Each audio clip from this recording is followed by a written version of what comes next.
Assalamualaikum warahmatullahi wabarakatuh. Salam sejahtera untuk kita semua. Semoga sehat selalu. Izin untuk memperkenalkan kelompok beserta anggota kami. Kami dari kelompok 5 yang akan menyampaikan isi materi kami yang berhubungan dengan Kerajaan Kediri. Anggota kelompok kami yaitu 1. Felisa Aviani Putri, absen 11, yang bertugas sebagai pemateri tentang keadaan politik Kerajaan Kediri. Yang kedua, Rizky Putra Pratama, absen 27, yang bertugas sebagai pemateri tentang keadaan ekonomi Kerajaan Kediri. Yang ketiga, Arba Ami Mailan Jayani, absen 6, yang bertugas sebagai pemateri peninggalan sejarah Kerajaan Kediri. Yang keempat, Muhammad Miska Aditya Putra, absen 20, yang bertugas sebagai pemateri tentang runtuhnya Kerajaan Kediri. Yang terakhir, Mardiana Vela Monica, absen 18, yang bertugas sebagai mengedit. Ini adalah peta Kerajaan Kediri beserta materi Kerajaan Kediri. Assalamualaikum wabarakatuh. Perkenalkan, nama saya Felisa Aviani Putri dari kelas 10-4. Saya di sini ingin membacakan materi tentang keadaan politik. Dalam persaingan antara Penjalut dan Kediri, ternyata Kediri yang unggul dan menjadi kerajaan yang besar kekuasaannya.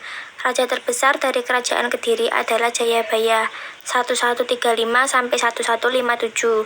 Jayabaya ingin mengembalikan kejayaan seperti masa Airlangga dan berhasil. Penjalut dan Jenggala dapat bersatu kembali. Rencana kerajaan memakai simbol Garuda Muha, simbol Airlangga. Bergantinya Raja Kediri masa ke masa, Jayabaya terkenal sebagai ahli meramal masa depan dan dikenal dengan istilah jangka Jayabaya. Kameswara Kesusastraan. Empu Tan Agung menulis kitab Warta Sancaya dan Lubdaka, sedangkan Empu Darmaja menulis kitab Samardahana. Kertajaya pada tahun 1222 kekuasaannya hancur oleh Khan Erok dan digantikan dengan Kerajaan Singgasari. Pertama, keadaan ekonomi pada masa kejayaan Kediri, perhatian raja terhadap kehidupan sosial ekonomi rakyat juga besar. Hal ini dapat dibuktikan dengan karya-karya sastra saat itu yang mencerminkan kehidupan sosial ekonomi masyarakat saat itu diantaranya kitab yang berisi ajaran moral bahwa tinggi rendahnya martabat manusia tidak cukup berdasarkan asal dan kedudukan, melainkan berdasarkan kelakuan. Berdasarkan kronik-kronik Cina, maka kehidupan perekonomian rakyat Kediri dapat ditemukan sebagai berikut. 1. Rakyat hidup dari pertanian, peternakan, dan perdagangan. 2. Kediri banyak menghasilkan beras. 3. Barang-barang dagangan yang laku di pasaran saat itu diantaranya lain emas, perak, gading. Ataupun kehidupan sosial sebagai berikut. 1. Rakyat Kediri pada umumnya memiliki tempat tinggal yang baik, bersih, dan rapi. 2. Hukuman yang dilaksanakan ada 2 macam, yakni hukum denda berupa emas dan hukuman mati, khususnya bagi pencuri dan perompak yang cendana. 4. Pajak raya berupa hasil bumi seperti besar dan palawijaya.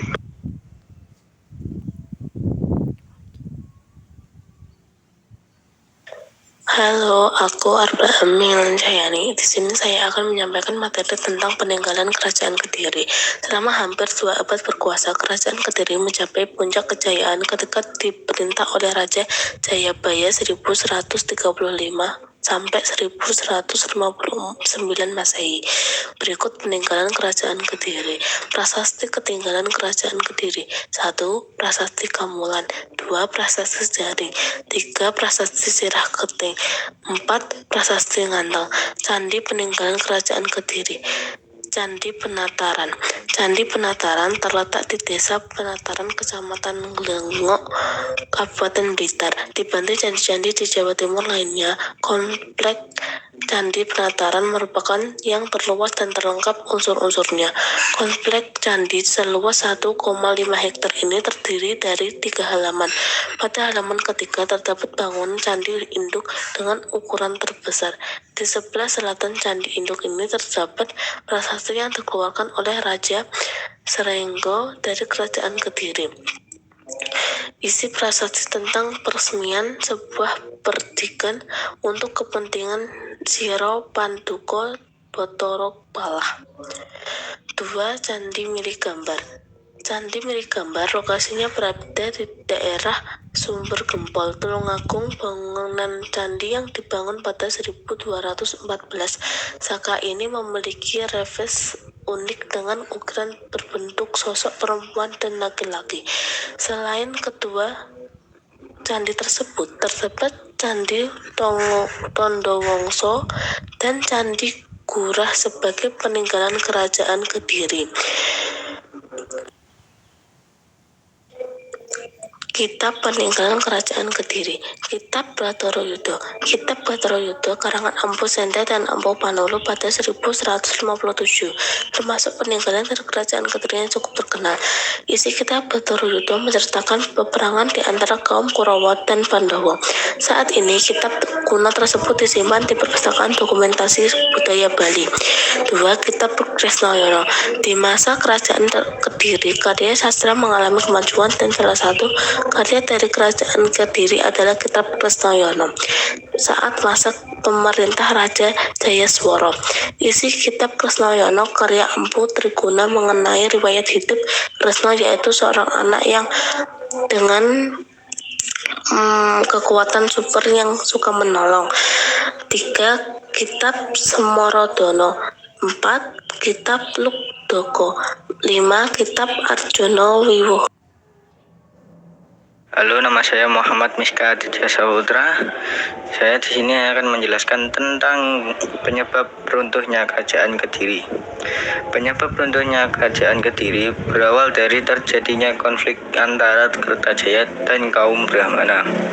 Konflik tersebut dipicu oleh ambisi Kertajaya yang ingin disembah oleh Brahmana, Hindu, dan Buddha di Kerajaan Kediri. Akan tetapi, ambisi tersebut menuai penolakan dari para Brahmana. Pada perkembangannya, penolakan dari kaum Brahmana menjadi penyebab Kertajaya marah dan akhirnya melakukan berbagai tindakan buruk kepada kaum Brahmana. Untuk menghadapi ancaman dari Kertajaya, kaum Brahmana memutuskan kabur dari pusat kerajaan Kediri menuju ke daerah Tumapel untuk meminta perlindungan kepada Ken Arok. Akhirnya kita sampai pada bagian yang terakhir, yaitu penutup. Sekian dari presentasi kelompok kami. Wahirul kalam, wabillahi taufik wal hidayah. Wassalamualaikum warahmatullahi wabarakatuh.